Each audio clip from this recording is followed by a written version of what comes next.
You shall select, verse 21, you shall select from all the people. Pumili ka. No?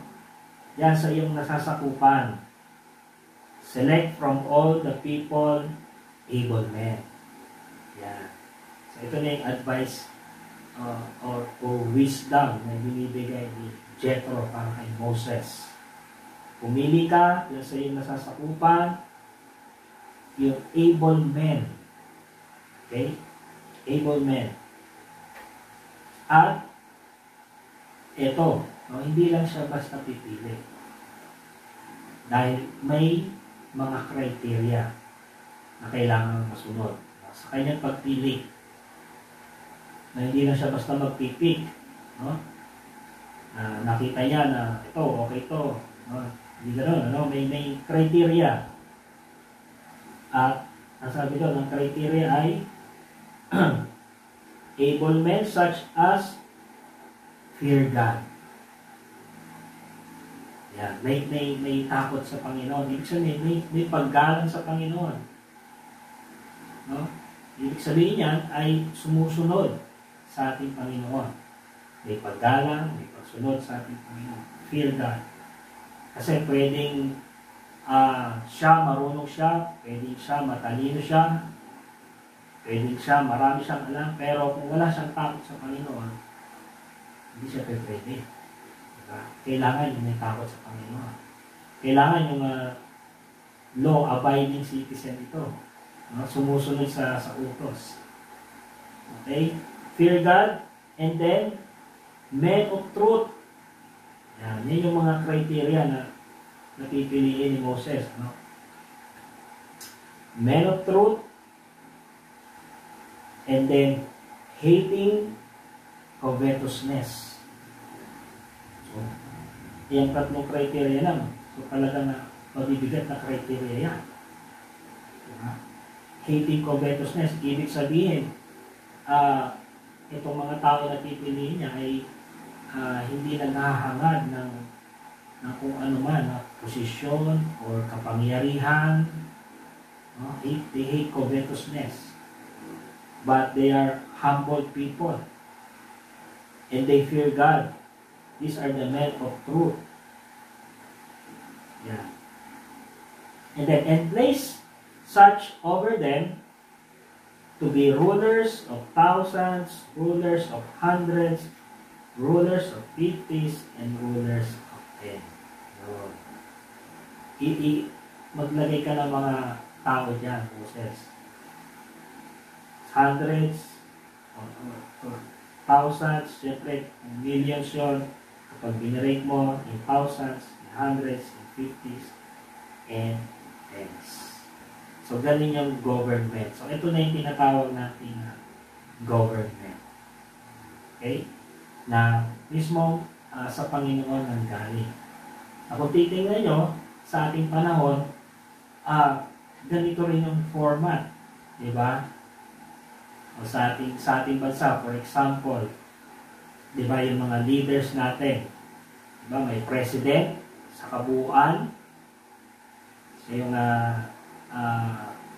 leader natin sa buong bansang Pilipinas, and then sa mga bawat lalawigan meron siyang mga governors doon ruling the thousands, diba? And then sa bawat syudad may mga mayors, and then sa mga bawat barangay may mga barangay captain, diba? Ganon, diba?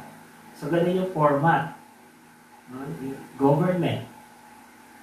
And then, ganun din sa ating justice system.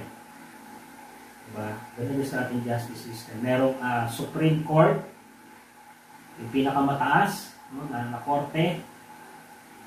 And then sa mga bawat lalawigan, syudad, may mga regional trial court. Diba? Yung mga maliliit na kaso, kaya nang i-handle yan ng mga regional trial court. And then kapag hindi kaya ng sa regional trial court, doon nila itataas sa Supreme Court. Okay? So gano'n, ano? Yung format. Yan. Kaya, yun yung title natin kanina, The Birth of the government. Na yung format ng ating government ngayon sa ating bansang Pilipinas at hindi na sa atin, maging sa iba't ibang bansa, nanggaling yan sa ating Panginoon. Ang Panginoon ang nag-create niya, yung government. Okay? Amen po ba, mga kapatid? Amen po. Amen. Amen.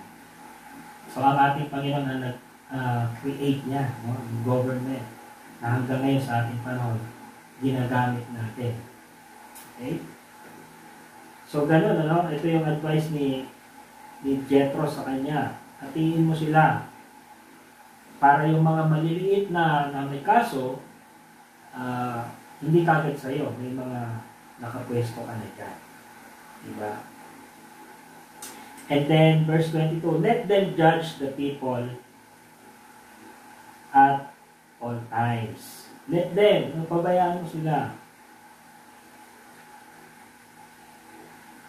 At saka, nakalimutan ko sabihin, ano, sa kanyang pagpili, may criteria, diba? At saka, hindi lang niya basta-basta kapag nakapili na siya, ay basta na niya i-deploy. So, for example, may napili na siya, base doon sa criteria, na nakuha nila yung criteria, nakapili siya, ititrain pa ni Moses yun, syempre. Hindi niya basta-basta i-deploy yung mga yun.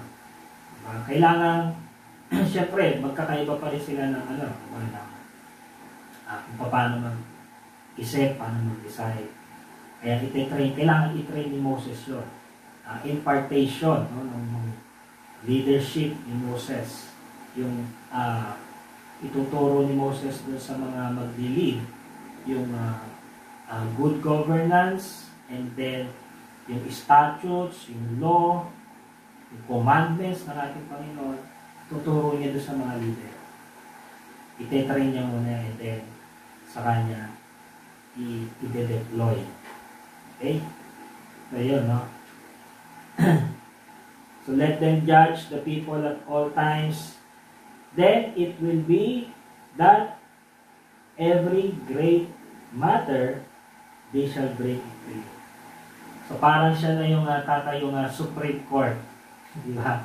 Kapag yung may mga kaso na mabibigat at hindi na kaya ng mga area leaders or judges, ay sa kanila dadalhin sa kanya.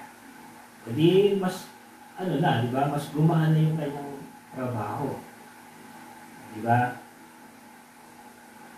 So mamaya, tapusin na natin itong verses, and then makikita natin yung application naman yan sa atin.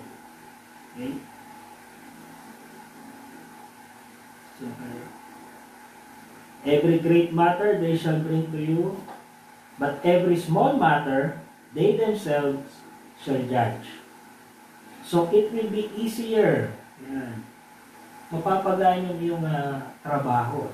It will be easier for you, for they will bear the burden with you. Napagaan kasi may mga kasama na siya.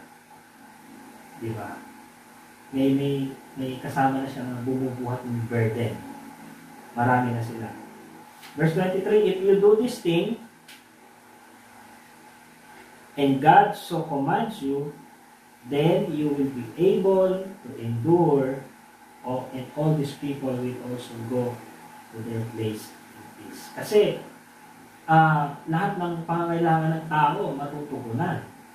Diba? Kasi may marami ng kumikilos, marami ng gumagalaw. Hindi na lang nag-iisa. O si Moses lang, hindi niya kayang tugunan lahat. Kaya, magkakagulo pa rin. Diba? Kasi hindi niya matutugunan lahat. Pero kung may mga nakapwesto na siya dyan, diba? Bawat kampo, yan, may mga leaders, lahat ng issue ng mga tao matutugunan. Kaya, payapa. So, kaya, isa yun sa purpose, kaya ibinigay ng ating Panginoon ng government. Batas, binigay ng ating Panginoon para sa kapayapaan, diba? order. Peace and order. So imagine, ganun karaming tao, 3 milyon. Kung wala kang batas, at kung wala nga mga judges, kagulo yan, di ba? Magkakagulo yan. So kaya nilagyan ng ating Panginoon ng government for peace and order. At yung batas, ito naman yung magpoprotekta sa mga karapatan ng tao. Diba? Kaya sa atin, may batas tayo. Diba? Yun yung nagpoprotekta sa ating mga karapatan bilang tao. Diba?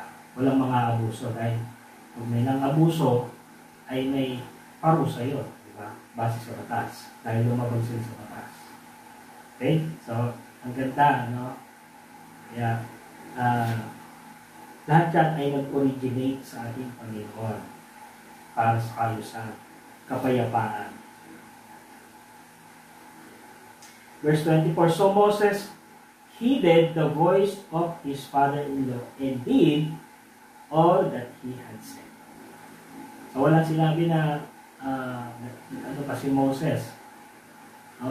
Pero ang sabi dito, Moses heeded the voice. Sumunod kagad siya kay Jethro. Kasi nakita niya na, maganda yan. Diba? Kaya, makikita natin dito yung leadership ni Moses. Isang magaling na leader si Moses. Why? Because si Moses ay marunong siyang tumanggap ng mga payo. No? Kapag nakita niya na maganda, oo nga, maganda yan. Diba? Bakit hindi natin gawin? Kasi ang isang magaling at magandang leader ay marunong din sumunod. Diba? Marunong makinig, marunong sumunod. Kasi may mga leader na hindi, diba? Na sila lang palagi yung nasusunod. Sila lang palagi yung tama. Diba? Ako naka-experience na ako ng mga ganyang leadership. No? Through my entire years na pagtatrabaho. 20 years. Sa akin 20 years sa industry. Iba't ibang kinds of leadership na yung aking na-encounter, naranasan. Merong magaling, merong wala sa ayos, sabihin wala sa ayos. Yun nga, hindi siya nakikinig sa mga payo. Yun pa rin gusto niya yung ipipili. Okay? So, hindi yun yung ganun yung magandang leader. Ang magandang leader, tumatanggap siya ng payo. Kung nakita niya na maganda, and then, gawin natin, di ba? A good leader is also a good servant or a good follower. At yun si Moses, hindi siya nagmataas na hindi. Hindi, ganito pa rin ang gagawin ko. Everyday, ganito naman yung ginagawa namin eh. Diba? Hindi siya ganon. Kaya nga, si Moses, in the book of Numbers, sabi doon, he is the most humble man. The most humble man ever lived. Pinasulat sa kanya ng Panginoon. Imagine, Moses, isulat mo dyan. Ikaw, the most humble man ever lived. Ano kaya pakiramdam ni Moses? Pero isusulat ko ba talaga ito? Pero yun yun, nakasulat sa book of Numbers. He is the most humble man ever lived. Si Moses. Siya sumunod. Siyempre, sumunod siya sa payo ni Jethro. Kaya gumaan yung kanyang buhay. Gumaan yung kanyang trabaho. Kasi hindi nakasama siya. And Moses chose able men out of all Israel and made them heads over the people, rulers of thousands, rulers of hundreds, rulers of fifties, and rulers of tens. So they judged the people at all times. The hard cases, they brought to Moses. Yan. Sa kanya na lamang yung mga mabibigat na kaso. Yan. Kay Moses na yan. But they judge every small case themselves. Pagka maliliit lang na kaso, kayang-kaya na nila yan. Diba? Gano'n ang buhay ni Moses. And verse 27, last verse. Then Moses let his father-in-law depart, and he went his way to his own land. nung nakita ni Jethro na maayos na, no, dahil sinunod ni Moses yung magandang payo ni Jethro. Nakita ni Jethro, okay na. Kaya siya ay umuwi na. At siya ay bumalik na doon sa Midian. Pero naiwan na doon yung kanyang asawa, si Porah, at saka yung kanyang dalawang anak. Si Gershom at saka si Eliezer. At si Jethro na lamang yung bumalik doon sa Midian. Okay? So napakaganda, ano? Now, sabi ko nga kanina, yung magandang application niyan, maging sa ating government. Yan. Yung magandang application niya. And lalong-lalo na sa mga churches. Yan. Sa mga churches. Sa mga church, may mga ikinatayo-tayo mga leaders. Yan. May mga leaders tayo dyan. And then, kaya nga, tayo ay tinawag na isang one body of Christ. Okay, ang pinaka-head natin si Jesus Christ. Then sa church, may mga itinatayong mga leaders. Kagaya nito, hindi lang si Moses, no? Kaya kailangan niyang pumili ng able men at may criteria. Okay? Kasi hindi kaya ng ang isa lang yung leader. Okay, kaya yung leaders sa church, mga churches, may mga kasama siya, may mga katulong siya. In the New Testament, makikita natin doon from Apostle Paul, no? Yung mga criteria doon na pipiliin, kung paano pipili ng mga leaders. Saka yung mga elders sa church, ayan, napakahalaga niyan. Kasi sa mga elders, may wisdom. Yung mga may impart nila na wisdom sa mga decision making. Kaya may mga elders sa church, may mga deacons. And then, sa church, may mga ministerial gifts, binibigay ang Holy Spirit. Di ba? Counseling, gift of counseling, gift of governance, gift of leadership, madami. Kaya, ganun nagpa-function ng church, hindi lang iisa. Di ba? Kaya may ministerial gifts, nagkakaroon ng Holy Spirit, kaya yung body ay nagpa-function ng maayos. Di ba? Hindi lahat kamay, hindi lahat mata, hindi lahat paa. Di ba? Kaya may harmony. Di ba? Yung leader, kaya yung pinaka-head ay